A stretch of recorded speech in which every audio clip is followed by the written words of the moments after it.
Gaza മുനമ്പ് സൈനികമായി പിടിച്ചടക്കാനും അനിശ്ചിതകാലത്തേക്ക് അവിടെ തുടരാനും Israel സുരക്ഷാ ക്യാബിനറ്റ് സൈന്യത്തിന് അനുമതി നൽകിയെന്ന് റിപ്പോർട്ട്. ഹമാസിന്റെ പക്കലുള്ള ബന്ദികളെ വിട്ടുകിട്ടാനും ഇസ്രായേൽ വ്യവസ്ഥയിൽ വെടിനിർത്തൽ കരാറിന് പ്രേരിപ്പിക്കാനുമാണ് പുതിയ നീക്കം. ഗാസയുടെ വടക്കൻ ഭാഗത്തുള്ള ആയിരക്കണക്കിന് പലസ്തീനികളെ തെക്കൻ പ്രദേശത്ത് മാറ്റിപ്പാർപ്പിക്കാനും ഇസ്രയേലിന് പദ്ധതിയുണ്ടെന്നാണ് റിപ്പോർട്ടുകൾ പറയുന്നത്. 2 മാസത്തോളം നീണ്ടുനിന്ന വെടിനിർത്തലിന് ശേഷം മാർച്ച് 18 മുതലാണ് ഇസ്രായേൽ സൈന്യം ഗാസയിൽ കരയുദ്ധം ആരംഭിക്കുന്നത്. ഹമാസ് നിയന്ത്രണത്തിലുള്ള ഗാസയിൽ മാർച്ച് 18 ശേഷം 2436 പേർ കൊല്ലപ്പെട്ടെന്നാണ് ഗാസ ആരോഗ്യ മന്ത്രാലയത്തിന്റെ കണക്ക്.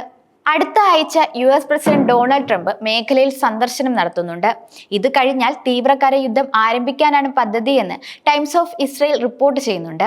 ചില പ്രദേശങ്ങളിൽ മാത്രം കേന്ദ്രീകരിക്കുന്ന സൈനിക നടപടി പതിയെ മാസങ്ങളെടുത്ത് വ്യാപിപ്പിക്കാനാണ് തീരുമാനം. ഇതിനായി റിസർവ് സൈനികരെ കഴിഞ്ഞ ദിവസം ഇസ്രായേൽ തിരികെ വിളിച്ചിരുന്നു.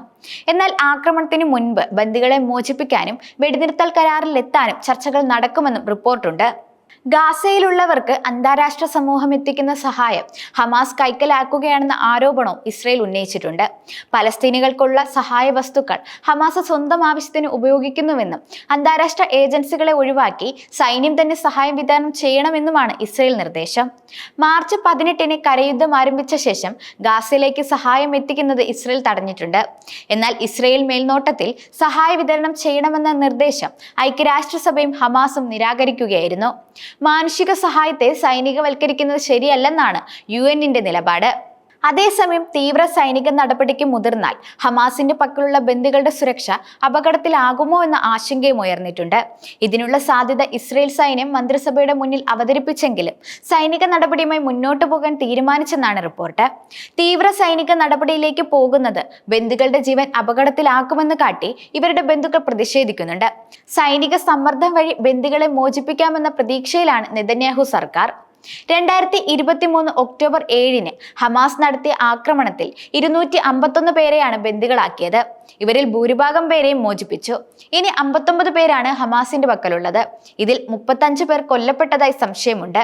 യുദ്ധം അവസാനിപ്പിക്കുകയും ഇസ്രായേൽ സൈന്യം ഗാസയിൽ നിന്ന് പിന്മാറുകയും ചെയ്താൽ ബന്ദികളെ വിട്ടയക്കാമെന്നാണ് ഹമാസിന്റെ നിലപാട്. അതിനിടെ കഴിഞ്ഞ ദിവസം ഇസ്രായേലിൽ ബെൻ ഗുരിയോൺ വിമാനത്താവളത്തിലേക്ക് നടന്ന ഹൂതികളുടെ മിസൈൽ ആക്രമണത്തിൽ തിരിച്ചടിക്കുമെന്ന് ഇസ്രായേൽ പ്രധാനമന്ത്രി ബെഞ്ചമിൻ നെതന്യാഹു വ്യക്തമാക്കിയിട്ടുണ്ട്. ഇറാനും പ്രത്യാഘാതങ്ങൾ അനുഭവിക്കേണ്ടി വരുമെന്നും അദ്ദേഹം പറഞ്ഞിരുന്നു.